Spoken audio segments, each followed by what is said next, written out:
Assalamualaikum warahmatullahi wabarakatuh. Selamat siang, salam sejahtera untuk kita semuanya. Selamat berjumpa kembali pendengar Radio Kabupaten Ketapang tercinta, dimanapun Anda berada, dimanapun siaran kami dapat Anda dengarkan pada kesempatan siang hari ini. Saat ini kami berada di salah satu kafe yang ada di seputaran Kecamatan Delta Pawan. Kami akan ngobrol-ngobrol santai dengan Ibu Lely Ruspita, kemudian ada juga Fando, yang nantinya kami akan menginformasikan kepada Anda semuanya terkait dengan persiapan pelaksanaan Duta Genre tahun 2025 tingkat Provinsi Kalimantan Barat. Baik, kita akan sama-sama mendengarkan informasi ini bersama Ibu Lely Ruspita SPMSI. Beliau adalah fungsional penata kependudukan dan keluarga berencana Dinas Sosial, Pemberdayaan Perempuan, Perlindungan Anak dan Keluarga Berencana Kabupaten Ketapang. Nah, sebelum kita ke persiapan Duta Genre 2025 tingkat Provinsi Kalimantan Barat, kita akan dengarkan dulu informasi terkait dengan kegiatan atau rencana kegiatan ini yang akan diikuti oleh Kabupaten Ketapang tentunya. Kepada Ibu Lely, kami silakan. Terima kasih. Izinkan menyapa pemirsa kita ya. Assalamualaikum warahmatullahi wabarakatuh. Selamat sore. Salam sejahtera untuk kita semua. Adil kata minta semoga kasih kita. Sebelumnya ucapan terima kasih kepada RKK Kabupaten Ketapang yang bersedia memfasilitasi kami ya menyampaikan kegiatan audisi Duta Genre tingkat Provinsi Kalimantan Barat yang akan diikuti oleh Duta Genre Kabupaten Ketapang. Jadi kami informasikan pada tahun ini tidak sama dengan tahun-tahun sebelumnya. Tahun-tahun sebelumnya biasanya dutanya itu yang terpilih langsung on ya di tahun itu juga kami akan dikirim. Nah, pada tahun ini kita seleksinya di 2024, kemudian pengirimannya di 2025. Dan hal yang sama juga untuk semua kabupaten kota yang ada di Kalimantan Barat dan mungkin diterapkan di seluruh Indonesia ya. Jadi tidak sama. Sehingga adik-adik kita yang sudah menjadi duta terpilih ya, mereka ini sudah siap ya secara mental gitu ya, secara mental. Kemudian juga yang paling utama adalah inovasi dan program kerjanya ya. Nanti di Pandung akan bercerita tentang inovasi dan program kerja mereka yang terbaru gitu ya. Jadi selang ya tentang waktu dari proses pemilihan 2024 yang kita selenggarakan bersamaan dengan Harganas yang ke-31 ya tahun 2024 yang lalu. Jadi mereka ternyata sudah menjalankan program-programnya baik itu diinisiasi dari Dinas Sosial, Pemberdayaan Perempuan, Perlindungan Anak dan Keluarga Berencana Kabupaten Ketapang maupun gagasan mereka sendiri. Malah kami perhatikan ya perkembangannya ya. Daripada itu ternyata sudah menjalankan program selangkah lebih awal daripada inisiatif yang kami berikan. Berarti siap banget ini. Iya, sangat siap gitu. Kemudian kami sampaikan juga ya bahwa sebetulnya dari Dinas Sosial, PPPA dan KB gitu kan sebagai OPD atau perangkat yang menaungi Duta Genre ini. Duta Genre kita difokuskan pada program pembentukan karakter dari Duta Genre karena mereka merupakan role model gitu ya, supaya bisa memberikan banyak contoh kepada teman-teman remajanya untuk tidak menikah dini. Biasanya itu diawali dengan coba-coba dan seks pranikah ya dari remaja kita yang santer terdengar saat ini ya. Kemudian pencegahan terhadap perilaku penyalahgunaan narkotika dan zat aditif lainnya juga mereka kita harapkan bisa memberi contoh menjadi generasi yang memiliki skill ya. Jadi di Pandu awal-awalnya saya tanya, oh iya Bu, ya, peningkatan skill sebagai remaja sehingga ketika mereka masuk ke perguruan tinggi, kemudian lepas dari perguruan tinggi mereka sudah punya pengalaman untuk bertahan hidup ya, itu yang kemudian dari dinas sosial sendiri sebetulnya untuk persoalan remaja juga kita menyampaikan beberapa pesan meningkatkan program terutama untuk peningkatan ketahanan keluarga karena kunci berhasilnya pendidikan untuk anak remaja itu diawali dengan peningkatan ketahanan di dalam keluarga dan diawali dengan proses komunikasi antara orang tua dengan anak remaja, juga proses komunikasi antara remaja dengan remaja. Karena ini titik kuncinya, peran dari Duta Genre. Mereka membangun satu model komunikasi antara remaja dengan remaja. Jadi mereka selalu sharing bersama mereka, kemudian juga dibimbing oleh tentunya dinas sosial gitu ya. Dan guru-guru juga terlibat di Pandu ya. Oke, baik. Lanjut Ibu Leri sebelum kita ke Pandu. Kemudian program ini sebetulnya dibentuk dimapankan di dalam kelompok-kelompok fit remaja. Ya. Kalau untuk MAN itu fit remajanya itu apa? Sama satu dong. MAN, SMA 1 ya, saya ingatnya duta yang kemarin dari MAN gitu. SMA 1 itu fit remaja Sahitya Abidana. Kebetulan sekarang lagi dibangun ulang. Itu dari karena sebelumnya juga sempat mengalami kekosongan untuk perusahaan sehingga pada akhirnya itu kembali dibangun. Harapan kita ini memang tidak terputus ya, karena setiap tahun itu kan proses di sekolah itu kan ada yang namanya pengenalan orientasi siswa ya, masa masuk sekolah baru. Jadi di sini kita minta kepada anak Forum Genre ya, termasuk duta-duta genre kita supaya mereka menyampaikan pesan awal ya, keberadaan fit remaja di sekolah dan peran fit remaja itu ya pada saat anak-anak angkatan yang baru ini masuk sekolah. Jadi sudah diperkenalkan dalam POSMA atau apa namanya program MPLS ya. Jadi dalam MPLS ini ya mereka diperkenalkan ya. Ini juga sebetulnya ada satu program baru lagi ya, program baru lagi bersamaan ya dengan keberadaan duta genre kita, jadi anak-anak Forum Genre dan fit remaja di sekolah ya, menurut bangga untuk memunculkan program-program yang menunjang ya untuk ketahanan keluarga ya. Salah satunya adalah gerakan ayah teladan. Nah, ini keterlibatan ayah dalam pengasuhan anak ya di dalam keluarga, bahkan juga sampai keterlibatan ayah untuk hadir di ruang publik dan ruang pendidikan bersama anak. Dan ini menunjukkan betapa pentingnya peran kedua orang tua. Tidak hanya ibu saja yang mengasuh dan mendidik anak di rumah, tapi ayah juga mempunyai peranan yang sangat penting bagi tumbuh kembang anak-anak tentunya. Ya Ibu ya. Ya.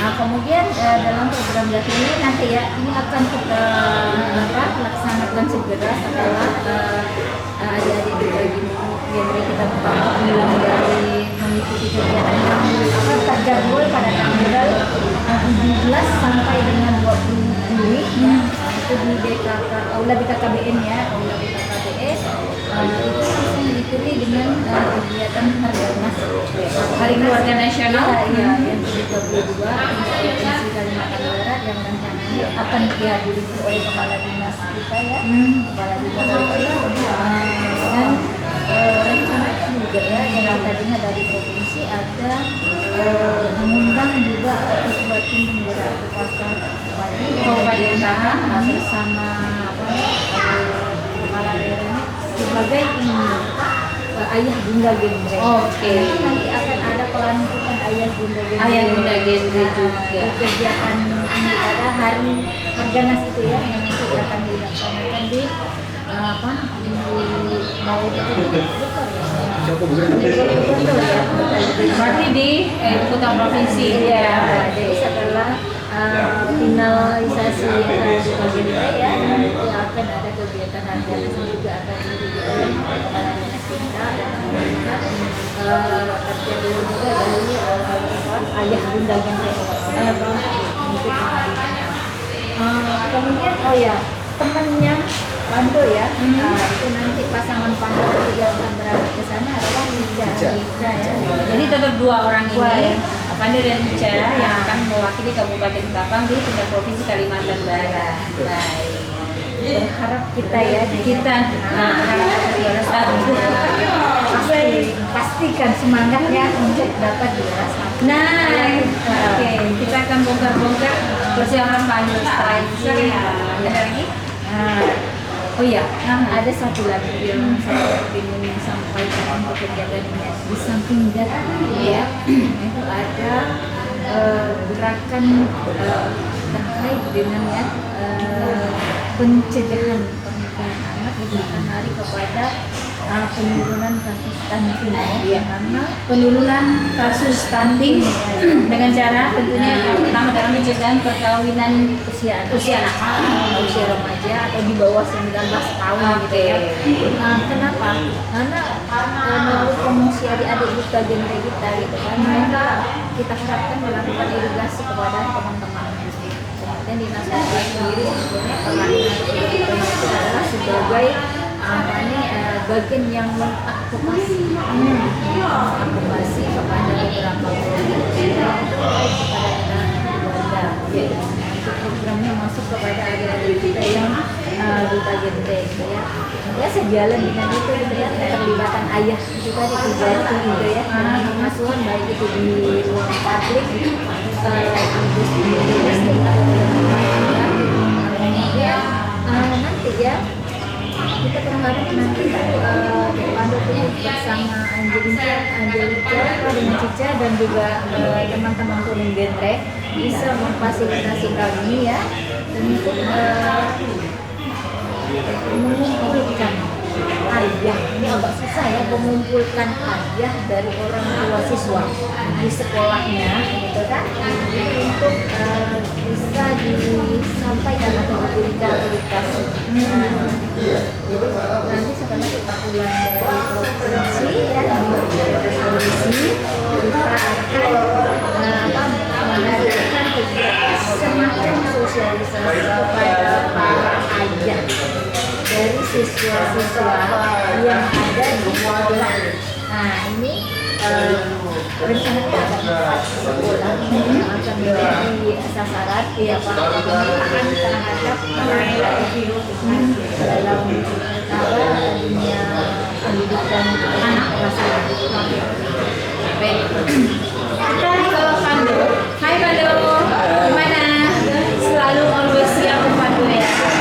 Oke. El Pando Dewan Tanah Novia Putra Duta Genre Putra 2024 Kabupaten Ketapang yang akan bersiap-siap untuk mengikuti Duta Genre atau audisi Duta Genre Provinsi Kalimantan Barat tahun 2025. Pando, kamu ketika terpilih menjadi Duta Genre menjadi pemerintah, setelahnya kamu ngapain aja sampai detik ini tadi? Setelah pemilihan Duta Genre itu pastinya pertama saya lakukan apa yang sudah seharusnya saya lakukan, selalu memberikan yang terbaik, juga memberikan komunikasi yang efektif pada teman-teman remaja, juga selalu mendevelopment program-program yang mungkin akan jauh membuat kualitas yang ada itu menjadi lebih baik. Dan sampai sekarang saya juga sedang mengembangkan program kerja saya yang dimana mungkin ini adalah inovasi yang terbaru juga, karena jarang juga orang-orang mungkin akan tidak mungkin tahu bahwa program inilah yang akan saya bawa untuk Duta Genre nantinya, karena pertama selain jarang sekali orang yang mengangkat isu untuk ini untuk audisi genre, tapi di samping itu juga saya merasa bahwa isu ini tuh harus diperhatikan, dan apalagi ini adalah isu yang paling dekat menurut saya, karena isu ini bisa ditemukan dimanapun, kapanpun, bahkan oleh siapapun.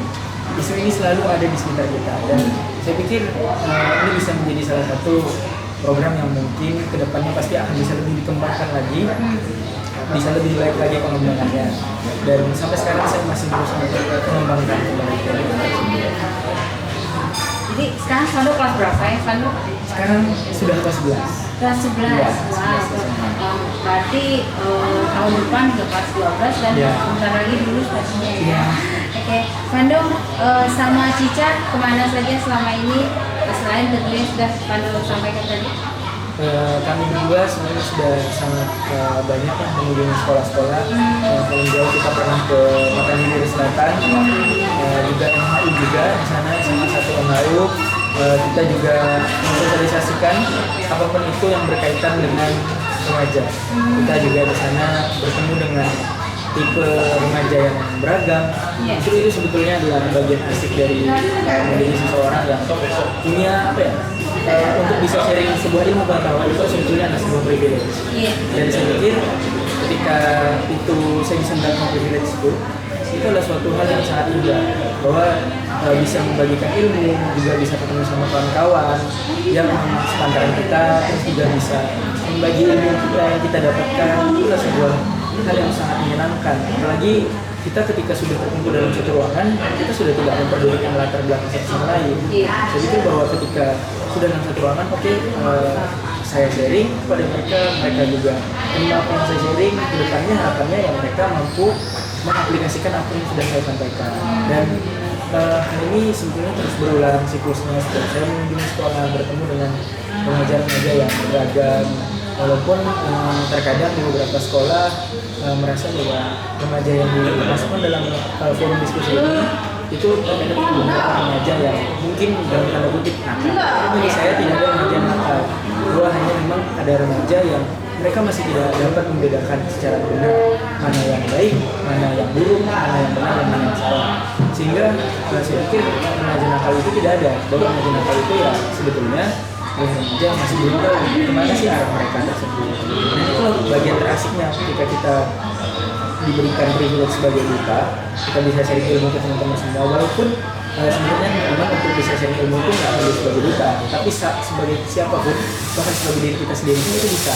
Tapi adalah privilege-nya adalah ketika kita berhasil bisa menemui teman-teman di luar sana yang mungkin beragam latarnya. Itu membuat kita merasa ya, ternyata tidak semua orang itu punya kehidupan yang seperti kita gitu. Iya betul. Dan itu adalah bagian asiknya sebetulnya. Karena akhirnya kita bisa menyesuaikan diri kita sama orang lain. Kita juga melatih diri kita buat tidak memaksa orang menyesuaikan apa yang kita lakukan, tapi justru kita yang menyesuaikan orang. Gitu.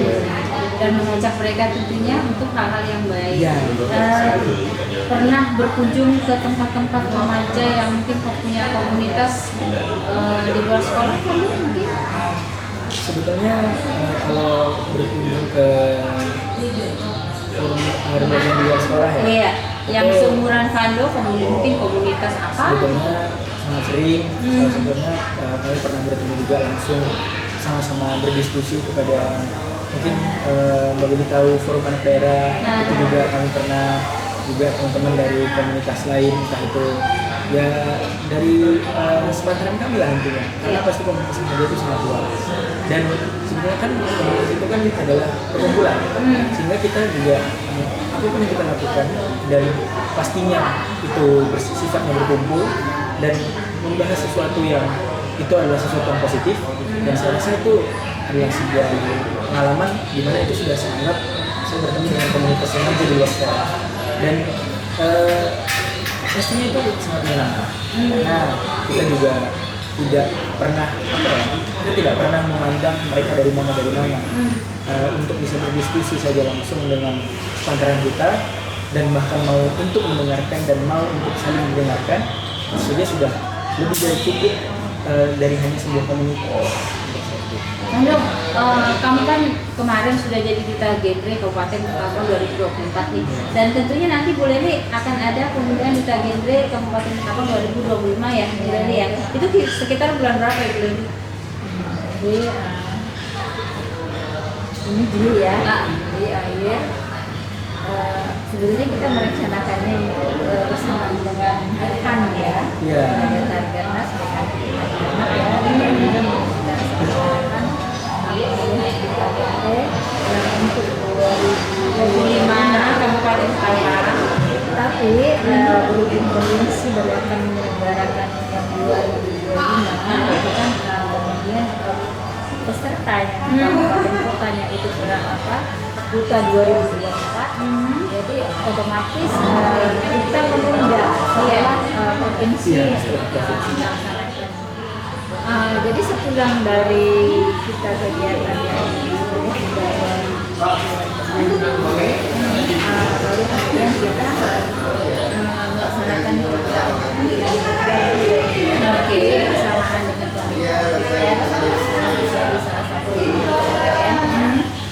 kemudian program pertama ada di Bintang.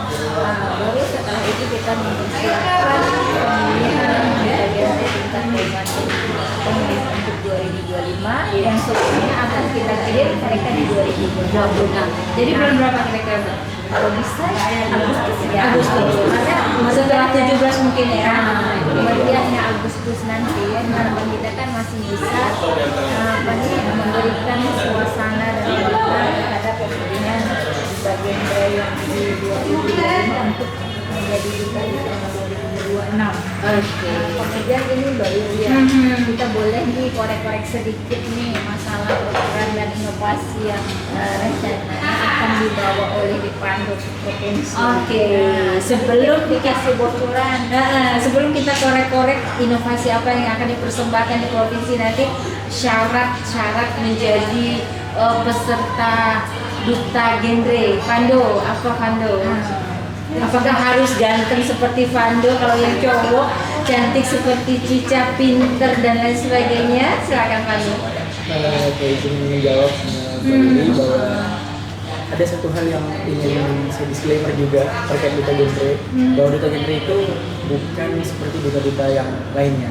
Kenapa sih bisa bilang begitu? Karena duta genre itu bukanlah duta untuk sebagai model yang harus cantik, ganteng, atau itu. Tapi apa sih yang dipentingkan dari duta genre?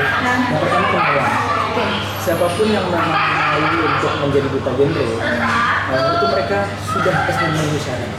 Yang kedua, di duta genre itu kita dilatih untuk menjadi orang-orang yang peka terhadap lingkungan sekitar. Bahwa kita dalam berkehidupan sosial, kita pasti pernah bersinggungan langsung sama permasalahan-permasalahan yang ada. Lalu dari situ kita dilatih untuk berpikir apa sih yang harus kita lakukan, dan itu yang membuat duta genre itu berbeda dari duta yang lainnya.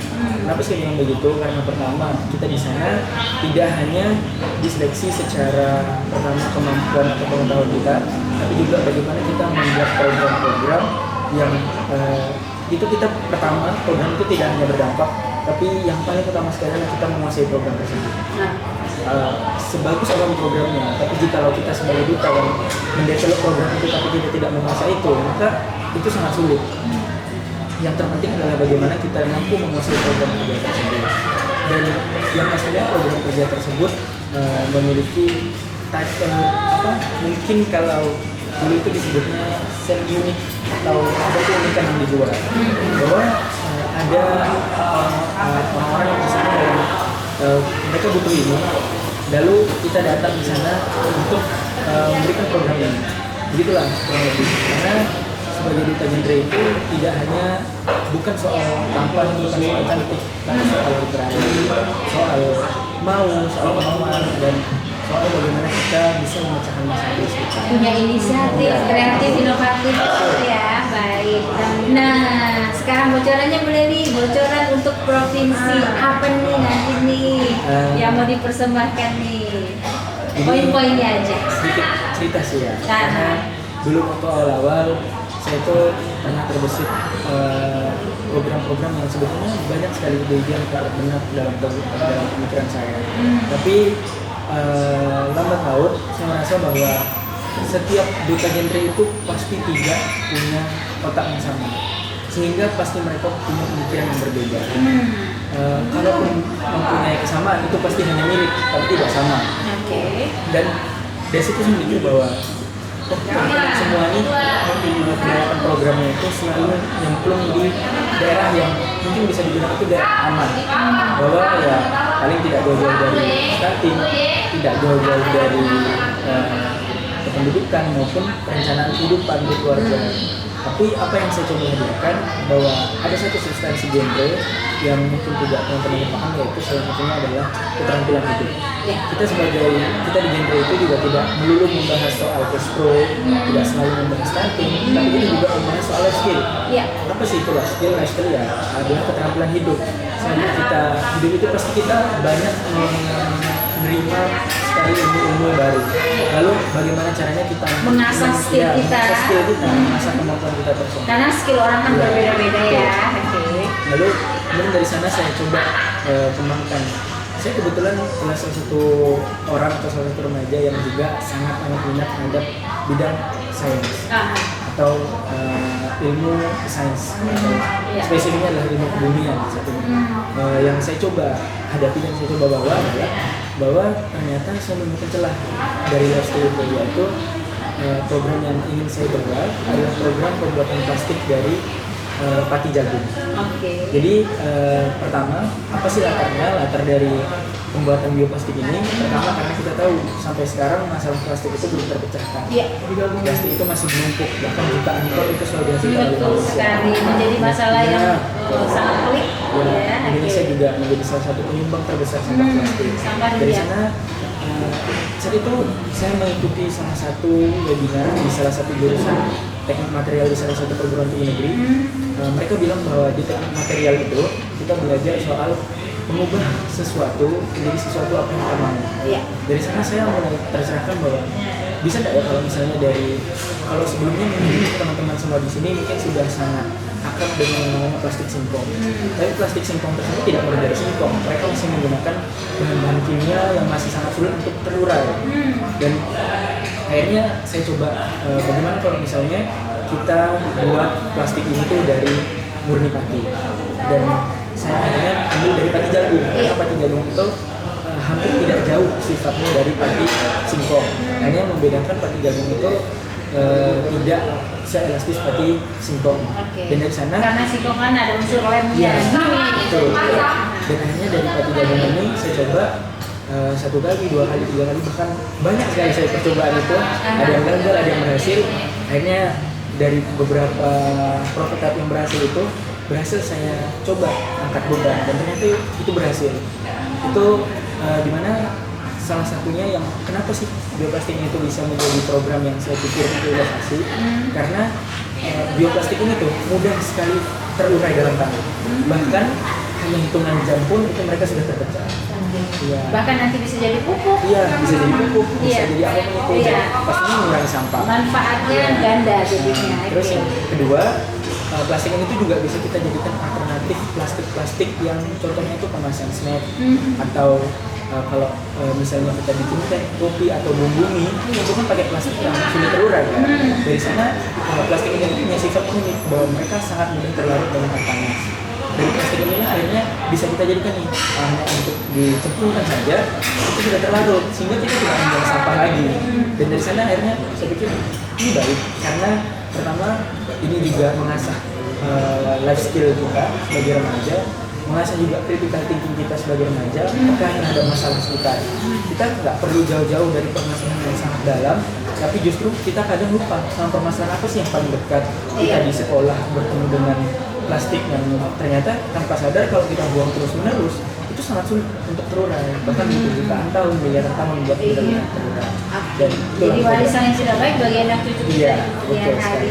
Nah, Pandu, pesan buat teman-teman yang nantinya sekali lagi ingin mengikuti putra ini, putri itu, atau genre ini, genre itu kan banyak sekali nih lomba-lomba duta-duta dan lain sebagainya untuk seusia kalian. Ini pesan-pesannya apa supaya tetap percaya diri, walaupun tidak merasa good looking, minimal good yang lainnya, ya kan Pak ya? Silakan Pak. Sebetulnya esensi dari seorang duta itu bukan tentang tampilan luar kita, tapi justru esensi dari seorang duta itu adalah bagaimana kita bisa membaur dengan lingkungan kita. Karena kalau kita duta tapi kita tidak mampu membaur dengan lingkungan sekitar, itu sama saja kita bahkan tidak sama sekali memenuhi kriteria sebagai duta itu sendiri. Duta itu adalah seseorang yang profesional, di mana dia tahu menempatkan diri mereka, bukan tentang apakah dia cantik, apakah dia ganteng, apakah dia good looking, apakah dia pintar. Iya betul. Semua itu hanya tergantung kemauan. Karena pada dasarnya ya sebagai duta itu adalah ada sesuatu yang harus kita lakukan. Ada sesuatu yang harus kita lakukan, di mana itu dari pemikiran kita, itu berdasarkan masalah apa yang ada di sekitar. Jadi sebagai duta itu bukan melulu soal good looking, bukan melulu soal good brain, tapi adalah bagaimana kita mendevelopment. Justru sebagai duta itulah tempat kita belajar. Tidak perlu menunggu kita harus good looking atau kita harus good brain, tapi justru di duta itulah kita tempatnya untuk belajar. Kalau teman-teman tahu, istilah pintar itu ada dua, yaitu book smart dan street smart. Duta itu adalah orang yang identik sekali dengan yang namanya street smart. Artinya apa? Street smart itu mereka belajar itu tidak hanya melulu dari buku, buka buku itu ke buku selesai. Tapi belajar itu bisa dari apapun, experience kita sendiri, yang kita saksikan, apa yang kita lihat, yang kita dengar, experience orang lain bahkan dari pengalaman iya, orang lain. dari sanalah itu yang disebut sebagai street smart. Dan itu adalah kemampuan dasar yang harus dimiliki seorang duta. Tidak perlu belajar secara textbook, tidak perlu belajar berdasarkan buku. Iya, betul. Justru sebagai duta itu ya belajar langsung dari kondisi apa sih yang benar-benar ada. Karena pada dasarnya nanti kita sebagai duta pun itu pasti akan didapatkan pada realita yang sebenarnya. Ando, ini kan tidak semua anak bisa sepercaya diri kamu, ya. Tidak semua anak bisa punya public speaking yang luar biasa di usia seperti kamu. Kamu punya tips nggak untuk itu? Mungkin ada yang agak aku malu tahu, aku nggak bisa ngomong di depan orang banyak tahu atau gimana? Ada tips? Silakan, Pandu. Sebenarnya gini, kalau misalnya kita bicara soal percaya diri, ada satu hal yang harus teman-teman tanamkan juga. Contohnya misalnya teman-teman itu malu untuk bikin video di depan orang. Teman-teman percaya kalau misalnya hari ini kita bikin video, bahkan mungkin besok atau lusa itu orang-orang sudah lupa kalau kita tuh pernah bikin video. Tapi apa sih? Ada legacy yang kita tinggalkan. Ketika mereka ketemu kita, oh mereka kemarin bikin video di sini loh. Gitu. Dan bukan soal malu, tapi justru sebagai apa ya? Untuk mendevelop percaya diri itu cukup tanamkan bahwa ini aku, bukan orang lain. Sehingga just be you, just be yourself. Do whatever you want. Jadi lakukan apa saja yang kalian mau. Tapi selagi itu baik pastinya. Betul, selagi itu baik. Dan seperti saya bilang tadi, pada adalah untuk menempatkan diri. Karena justru titik krusial dari seorang duta adalah profesionalisme yang harus memang harus dipertahankan. Ketika mereka bergaul dengan seperti ini ya, mereka harus ada kalanya kita harus menurunkan percaya diri kita. Tapi ketika bertemu dengan orang yang berbeda lagi, ada kalanya kita harus menaikkan percaya diri kita. Sehingga bagaimana sih percaya diri itu bisa kita kontrol. Jadi balance terus. Iya, hanya cukup dengan memikirkan bahwa ini aku, bukan orang lain. Gitu. Sehingga ketika aku ngomong gini, ngomong B di depan orang pun, mungkin yang orang ingat itu hanyalah apa yang kita bicarakan, tapi orang nggak pernah ingat kalau misalnya kita lah yang ada di depan sana. Dan bahkan mungkin ingat 1-2 hari, tapi begitu selanjutnya minggu selanjutnya mereka pasti akan lupa. Mereka pasti nggak bakal ngomongin kita lagi. Tapi apa yang kita tinggalkan, legasinya itu, apa yang kita tinggalkan tuh ya itu yang menjadi daya orang lain nantinya. Berupa ilmu yang kita tinggalkan itu. Baik, luar biasa.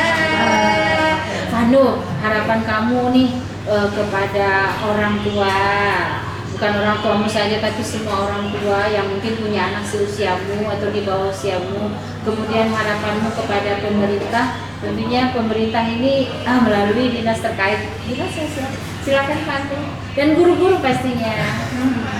Harapan saya pribadi kalau untuk seluruh orang tua yang ada di Indonesia terutama ya, tahun sekarang itu adalah tahun-tahun yang ini saya pernah baca sih di website itu bahwa sekarang itu tengah-tengah krusial karena antara orang tua dan anak itu lintas generasinya jauh. Contohnya orang tuanya Gen X atau Gen milenial, anaknya Gen Z. Dan setiap generasi itu punya pola pemikiran yang berbeda. Dan itu pasti sangat bertolak belakang seiring berjalannya waktu, berkembangnya zaman juga. Ada beberapa stigma atau stereotip yang saya terima sebagai teman-teman Gen Z juga. Ada satu yang identik sekali bahwa Gen Z itu dikenal sebagai generasi yang sangat keras kepala. Keras kepala itu bagaimana maksudnya keras kepala? Gen Z itu Keras kepala, kekeh, ngotot. iya. Lambat laun saya merasa Agak egois. Iya. Karena pada dasarnya Gen Z itu adalah orang-orang yang atau generasi yang memang berfokus pada ide mereka. Mereka berfokus pada ide mereka. Kadang mereka itu jenisnya Gen Z itu adalah kadang mereka terlalu menaruh ekspektasi yang tinggi. Tapi ketika pada praktiknya mereka itu ya ketika dihadapkan sama realitanya jatuh. Begitulah Gen Z sebetulnya. Cuman apa sih sisi positifnya gitu? Mungkin ini juga buat pesan dari orang tua seluruh Indonesia juga bahwa generasi kita sekarang itu memang cenderung lebih ke idealis. Tapi sebagai orang tua juga saya pikir tidak harus judge secara apa ya? Kalau kata orang itu menjudge book by its cover. Jadi setiap keputusan yang diambil anak itu jangan dijudge dari langsung dari luarnya saja, tapi didalilah. Kenapa sih mereka ngambil keputusan seperti ini? Ditanya apa alasannya? Kalau misalnya ngambil keputusan seperti itu, kira-kira keputusan bakal gimana gitu. Terus tampaknya juga aku adalah salah satu orang yang cukup menggeluti dunia pendidikan teman-teman. Jadi aku adalah orang yang lumayan perhatian kalau soal pendidikan. Jadi di Genre juga langsung mengedepankan pendidikan itu sendiri, bahwa pendidikan itu adalah salah satu value penting dalam kehidupan. Kalau misalnya bukan berarti nggak berpendidikan itu nggak bisa sukses. Tapi kalau kita based on data, kita based on analisis, bahwa hampir banyak orang yang mencapai atau melampaui titik kesuksesan itu pasti rata-rata mereka bersekolah, berpendidikan. Sehingga kalau misalnya kita beradu pada data realitanya, mungkin ada beberapa, mungkin 2 dari 10, 3 dari 10 mereka yang sukses, tapi kuncinya adalah kemauan untuk belajar. Seandainya mereka bersekolah ataupun berpendidikan sekalipun, tapi mereka merasa pintar dan nggak mau belajar, ya sama aja bohong. Mereka pasti akan kalah sama orang yang justru belajar dari pengalaman mereka. Dan itu yang saya rasa juga, bahwa saya juga mengajar, walaupun sebagai siswa, tapi justru dari siswa itu saya menggeluti dunia pendidikan itu sendiri. Kemudian kalau pesan terhadap mungkin yang juga ini saya sampaikan kepada dinas sosial juga, mengucapkan karena ini juga periode akhir jabatan saya sebagai duta kabupaten, di mana saya ucapkan terima kasih karena sudah menemani selama 1 tahun yang panjang sekali. 365 hari. 365 hari. Lewat banget malahan. Melalui perjalanan yang sangat panjang. Terima kasih sudah selalu mensupport juga apapun yang kami lakukan. Apapun yang Duta Genre lakukan selalu pasti disupport, selalu di-backup dengan baik. Dan saya mengucapkan terima kasih sebesar-besar. Alhamdulillah. Terima kasih Pak Pandu luar biasa banget. Kita boleh tangannya deh ya, upload buat Pandu. Terakhir dari Ibu Leni, silakan Ibu sebagai closing statement kita di kesempatan siang hari ini, siang menjelang sore, bahkan sudah sore ini ya, sudah pukul 15:31 ya. Waktu Indonesia Barat bersama Dinas Sosial Pemberdayaan Perempuan, Perlindungan Anak dan Keluarga Berencana pendengar, dan tentunya ini adalah persiapan pembekalan Duta Genre menuju audisi Duta Genre Provinsi Kalimantan Barat tahun 2025 yang akan digelar beberapa waktu mendatang. Silakan Terima kasih. Kalau mendengarkan apa uraian dari Pandu, saya merasa dikulangi ketika luar biasa banget, sudah penuh. luar biasa. Jadi begini, ada satu titik ya sebetulnya bisa kita ambil dari uraian yang diberikan oleh Pandu yang cukup gamblang ya, dan sangat jelas. Ada satu titik di mana tentang pembentukan generasi ya, pembentukan generasi di mana mereka mampu untuk melakukan kemudian istilahnya ya, ketika dia dimaki tidak langsung bereaksi untuk memaki gitu kan.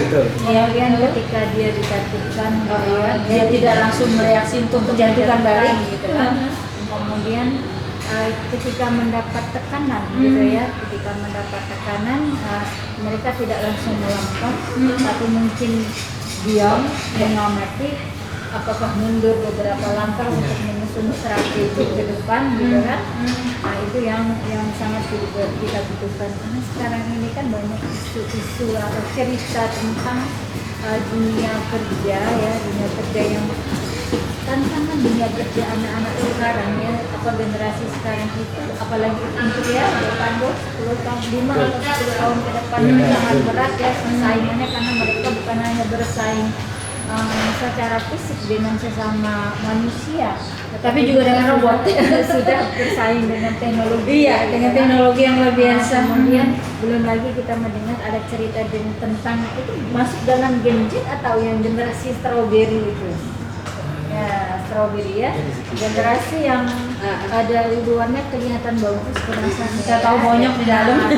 bonyok di dalam. Kan itu kan banyak ya cara Iya, kita betul. dengar cerita-cerita di mana mereka merupakan sarjana dengan pendidikan apa kualifikasi pendidikan dari kampus ternama gitu ya.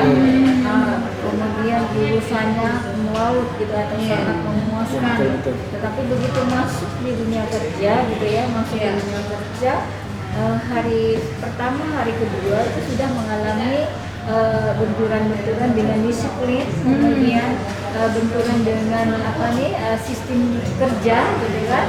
Kemudian hasil kerja yang ternyata tidak sesuai dengan ekspektasi mereka gitu ya. Iya, tidak sesuai dengan apa yang mereka bayangkan dan mereka harapkan. Dan kemudian mereka langsung cabut Oke, dalam satu pekerjaan langsung itu, resign, belum cari lagi dan cari lagi. Ini yang sangat kita tidak inginkan. Harapan kita nanti untuk generasi berikutnya gitu ya, 5 tahun 10 tahun ke depan itu mereka yang sanggup ketika ada yang memaki dia tidak balas memaki gitu kan, ketika ada yang memukul dia tidak langsung balas memukul gitu kan. Kemudian ditolak pun gitu kan siap gitu ya, ditolak gitu. Kemudian mengoreksi diri, mundur beberapa langkah, kemudian menyiapkan diri untuk maju lagi gitu ya. Proses untuk mendapat capaian hasil yang lebih baik. Tadi saya berharap besar ya dipandu dengan bioplastik kita ini ya, dengan bioplastik kita ini mudah-mudahan ini bisa membawa dipandu kepada cerita yang kedepannya ya berkembang lebih baik, Inovasi yang luar biasa. kemudian menjadi catatan kita ya, hak kekayaan intelektual dari orang-orang pintar kita gitu kan. Ceritanya gitu kan kadang belum begitu dihargai gitu ya, dihargai. Kemudian mereka mencari peluangnya di luar gitu ya. Jadi harapan kita kok bisa ya Pando ya, perjuangkan gitu ya, perjuangkan hasil misalnya penelitian ini, patenkan ya. Kemudian bahwa ini untuk bisa berkembang di dalam negeri sendiri gitu ya. Mungkin akan mengalami banyak benturan seperti ya penolakan dan kemudian Bahkan cuma omongan dan lain sebagainya. tapi tetap itu menjadi satu pelajaran ya bagi Pandu gitu ya. Ini mungkin kita dikasih masalah, dikasih hambatan, tapi kita ini ditekan sebetulnya ya, diberi jalan sebetulnya untuk memikirkan solusinya. Nah ini yang kita harapkan ya, pembentukan karakter seperti inilah ya yang menjadi harapan kita untuk membackup ya. Generasi sekarang ini sedang dikepung oleh sistem di mana mereka tidak bisa menegakkan kepalanya, mereka tidak bisa menegakkan punggungnya. Mereka diberi posisi dan keadaan yang nyaman untuk selalu berbaring di tempat seharian ya, membuat mereka masa santai dengan yang namanya Gadget, generasi rebahan. Iya, ini sangat berbahaya. Jadi harapan kita nanti ada program-program ini ya menjadi salah satu peluang yang baik itu untuk generasi muda, kemudian untuk kita sendiri dari lintas sektor yang membidangi, bahwa ini salah satu solusi ya. Tapi ini untuk menjalankannya kita butuh semacam pionir, Iya. semacam tenaga muda. Nah ini yang kita harapkan. Iya, yang seperti ini. inilah ya Oke. kita harapkannya bisa memberikan contoh ya, menjadi satu pribadi yang aku bisa mengerjakan seperti yang aku inginkan gitu kan. Aku tidak harus menjadi seperti mereka gitu kan, aku tidak harus menjadi seperti yang ini gitu kan, pokoknya aku adalah aku gitu kan. Tapi dengan catatan ya, tidak boleh istilahnya berpikir aku sudah betul gitu kan, karena itu akan menjadi semacam kalau kita aku betul, aku benar gitu kan, nanti itu akan Egoisme yang tinggi malahan. kita menciptakan satu benturan ya ketika mereka sadar ini salah gitu ya. Iya. Nah yang kita takutkan adalah lalu mental mundur, Harus mau menerima kritik atau masukan atau saran dari luar. Selagi kritik, masukan dan saran itu baik. ya Itu betul ya. Oke. Jadi saran-saran yang masuk, kemudian tadi kritis untuk berpikir ya, kritis untuk berpikir itu menjadi salah satu kunci bagi anak-anak remaja kita sekarang supaya mereka lebih kreatif. Hanya sayangnya anak-anak sekarang ini kritis berbicara, kritis berpikir, tetapi tidak diikuti dengan kritisnya tindakan. Ya kan? Biasanya dalam lingkup masyarakat kita ini kan ada banyak generasi ya, ada banyak lintas usia. Anak-anak, remaja, kemudian orang dewasa produktif, kemudian lansia. Nah, kritisnya generasi remaja kita ya, seperti yang kita katakan, kita harapkan bisa membaca kondisi lingkungan dari lintas usia ini. Jadi kesadaran lebih awal ya dari adik-adik remaja itu tercipta lebih awal. Jangan kesantuk kata orang baru tengah dan mereka baru akan berpikir ini salah setelah mereka menjalani kehidupan sebagai orang dewasa produktif. Tetapi mereka menyadari ini perlu dan penting berpikir kreatif dan kritis ketika mereka masih remaja. Jadi bekal ya, bekal atau landasan ke arah sana. Cuma satu yang perlu kita pikirkan, bagaimana agar generasi rebahan ini bangkit, mau berkumpul, kemudian berbincang-bincang, Keluarkan ide. sesama remaja, apa yang terbaik untuk kita. Oke, baik. Ibu Lili terima kasih banyak. Dek Fando terima kasih ya. Abang Fando. Udah gede aja Bang Fando. Sukses ya Bang Fando, semangat ya. Bawa nama baik Kabupaten Ketapang di tingkat provinsi dan insya Allah nanti di tingkat nasional dong. Amin. Oke. Bahkan di tingkat internasional dalam hal-hal lain yang mungkin sesuai dengan bakat dan minatnya Fando. Luar biasa loh anak yang satu ini. Baik. Pendengar Radio Kabupaten Ketapang dan seluruh masyarakat Kabupaten Ketapang dan siapapun Anda yang menyaksikan kami pada kesempatan siang hari ini, hari Jumat, hari ini tanggal 11 Juli 2025, kami sudah berbincang-bincang dengan Ibu Lili Ruspita dari Dinas Sosial, Pemberdayaan Perempuan, Perlindungan Anak dan Keluarga Berencana Kabupaten Ketapang, dan ada Duta Genre Kabupaten Ketapang tahun 2024. Ada Elvando dalam persiapan pembekalan Duta Genre menuju audisi Duta Genre Provinsi Kalimantan Barat 2025. Terima kasih atas kebersamaan Anda dan kami mohon maaf apabila ada hal-hal yang kurang berkenan. Saya Wilia bersama Kak Hafia dan Bang Tri Cahyono mewakili Radio Kabupaten Ketapang, kami mengucapkan selamat sore, sampai jumpa, selamat menikmati akhir pekan besok Sabtu dan see you. Terima kasih. Wassalamualaikum warahmatullahi wabarakatuh. Waalaikumsalam warahmatullahi wabarakatuh.